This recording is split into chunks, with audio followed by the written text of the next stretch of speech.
नमस्कार। India debate में आप सबका स्वागत है। मैं हूं आशुतोष पाठक। बाकी मीडिया उन मुद्दों को छूना नहीं चाहती जो मुद्दे थोड़े डिस्प्यूटेड हों। इधर वाले भी उधर वाले भी छुप के निकल जाएं, बच के निकल जाएं, बस यही उनके इरादे रहते हैं। लेकिन क्यूबाइड नेटवर्क सत्य के साथ खड़ा है, ईमानदारी के साथ खड़ा है, और जब कभी भी उनके नोटिस में इस तरह के मुद्दे आते हैं, क्यूबाइड छोड़ता नहीं है।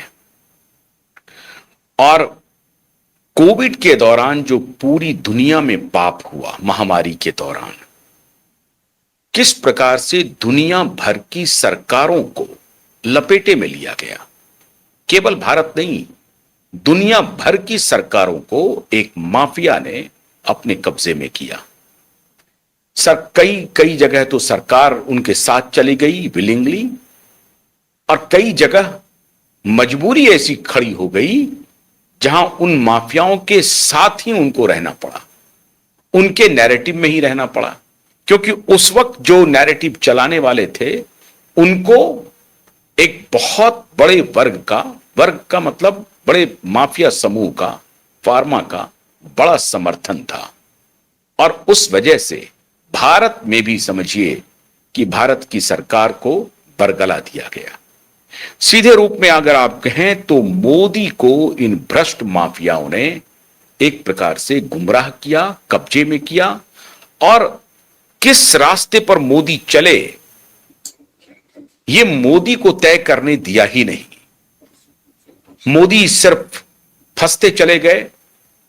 अगर वो एक थ्योरी में यकीन करें तो दूसरा उनके पीछे पड़ जाए, और अगर दूसरे में यकीन करें तो पहला उनके पीछे पड़ जाए। ऐसी स्थिति हो गई थी। और किसी भी पॉलिटिकल स्टैब्लिशमेंट के लिए यह बेहद दुखद परिस्थिति होती है जब आप एक्सपर्ट नहीं होते हैं उन मामलों के। राजनीतिक बात अगर हो तो, राजनीतिक मामला हो तो उस पर तो आप कुछ टिप्पणी दे सकते हैं, क्योंकि उसमें आपकी महारत है। भाई कहां हम चुनाव जीत सकते हैं, क्या मुद्दे उठा सकते हैं, कैसे कर सकते हैं, उसमें महारत है। लेकिन अगर कोई वैज्ञानिक पहलू आपके सामने आ जाए और उस पर आपसे राय मांगी जाए तो आपके हाथ पांव फूल जाएंगे। फिर आपको अपने वैज्ञानिकों पर यकीन करना पड़ेगा, अपने विश्लेषकों पर यकीन करना पड़ेगा, या जो डोमेन एक्सपर्ट है उन पर यकीन करना पड़ेगा। और यही हुआ पूरी दुनिया भर की सरकारों के साथ। अगर डोमेन एक्सपर्ट ही पथभ्रष्ट हो जाए, बेईमान हो जाए, तो फिर पूरा समाज इसकी कीमत चुकाता है। भारत ने भी चुकाया, पूरी दुनिया ने चुकाया, तो भारत ने भी चुकाया।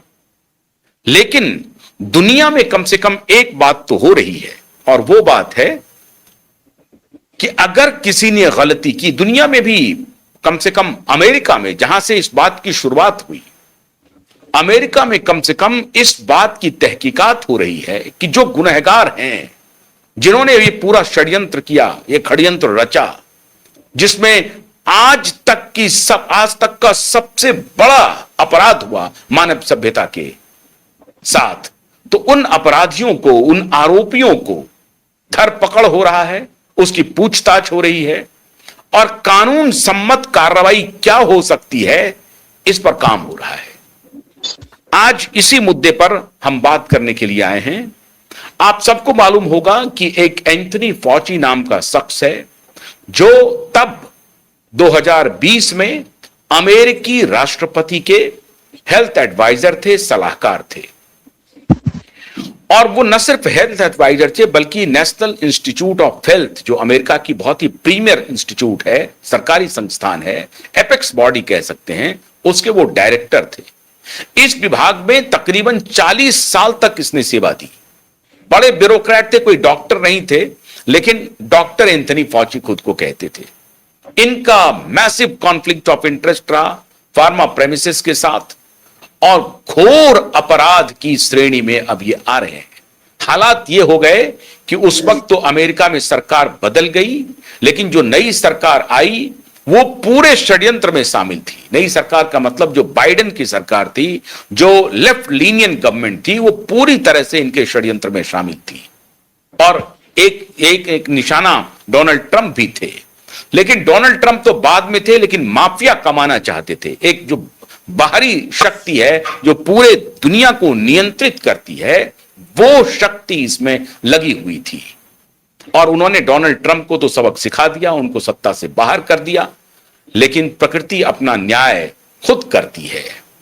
2024 में डोनाल्ड ट्रंप जीत करके वापस आ गए, उन्होंने पूरी इंक्वायरी बिठा दी और इंक्वायरी के बाद तुलसी गबार्ड जो नेशनल इंटेलिजेंस के प्रमुख थी, अपने अभी आखिरी दिनों में जब वो अपने कुछ निजी कारणों से उन्होंने इस्तीफा दिया, लेकिन आखिरी दिन उन्होंने इस कोविड महामारी की पूरी रिपोर्ट दुनिया के सामने रख दी और उन्होंने कहा कि ये पूरी महामारी प्रायोजित महामारी थी, लैब में तैयार किए गए वो सारे षड्यंत्र हुए और पूरी दुनिया को महामारी की चपेट में धकेला गया और उनका कनाइवेंस फार्मा कंपनियों के साथ स्टैब्लिश किया।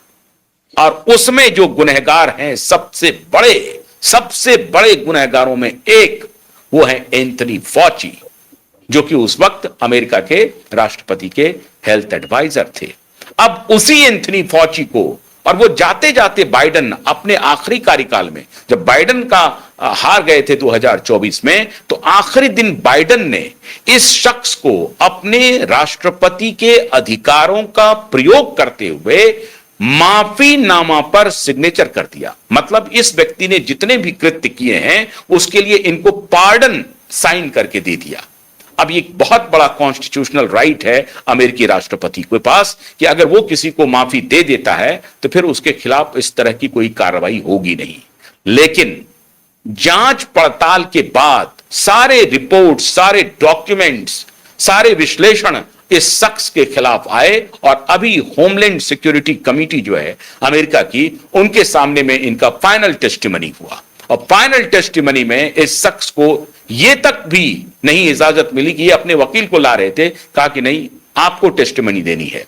और उस वक्त इस शख्स ने क्या किया, एक भी सवाल का जवाब नहीं दिया। और वहां पर क्या कहा जवाब में कि हमें कॉन्स्टिट्यूशनल अमेंडमेंट 5th के तहत, अमेरिकी कॉन्स्टिट्यूशनल अमेंडमेंट 5th जो कहलाता है, उसके तहत एक अधिकार है कि हम आपके सवालों का जवाब नहीं देंगे। और नहीं देने का मतलब यह हुआ कि इनको कोई बाध्य नहीं कर सकता है।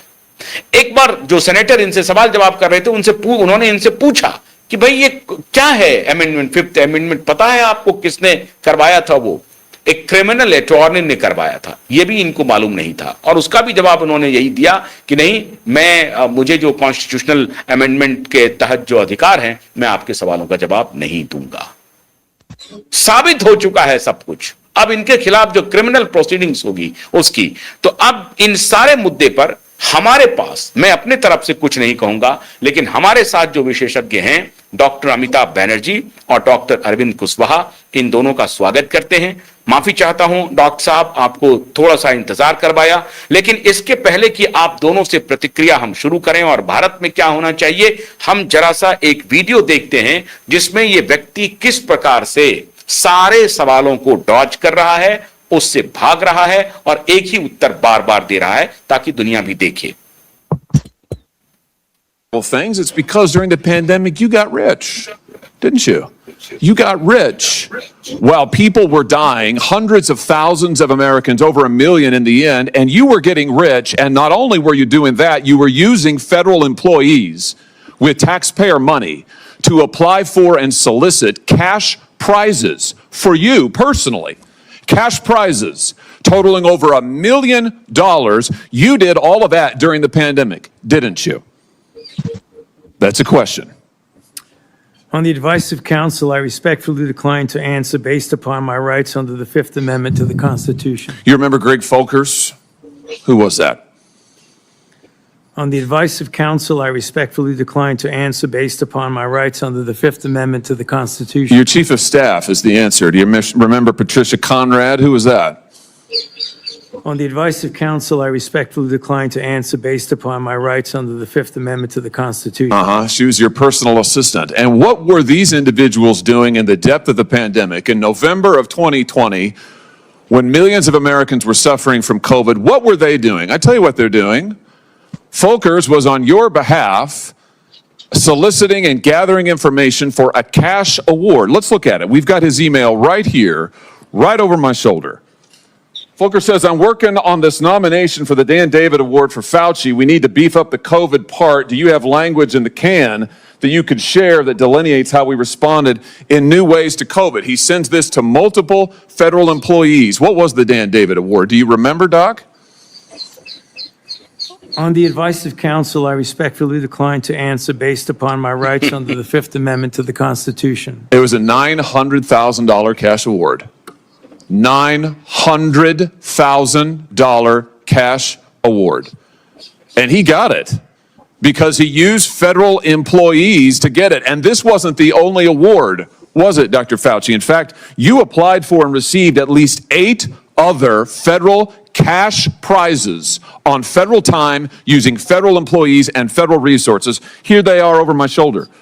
Besides the Dan David Award, you've got the Partnership for Public Service, you've got the Adelson Prize, you've got the Smithsonian Award, you've got the National Academy of Medicine's Award, you've got the CDC Foundation. In fact, you turned your staff into a full-time application machine. You actually wrote to people and said, do you think maybe I'd qualify? And you got cash for all of this. And it wasn't just 1 or 2 employees, was it? In fact, you used 8 separate federal employees on federal time using federal resources to solicit cash awards. Isn't that true? On the advice of counsel, I respectfully decline to answer based upon my rights under the Fifth Amendment to the Constitution. Here they are right over my shoulder. Here's all of them. The people that you use, federal employees, so that you could go and get cash money. And the most hilarious part is that you weren't content to even dragoon them into applying for all of these cash awards. You then had them go out to the ethics agencies and ethics watchdogs and demand that you be able to get the money. That's right. We've got it in your emails. Your staff and employees on federal time, using federal resources, being paid with federal dollars, are soliciting cash for you. And then they're turning around and saying to the agency, we don't want just an answer, we want to get to yes. Because Fauci wants the money. He wants it. We want to get to yes, and yes takes time. This is your chief of staff again, using federal email to pressure the agency's own ethics people so that you could get money. So that you could get rich. And it violated the law, didn't it, Dr. Fauci? Didn't it? वापस आइए It violated the law, didn't it?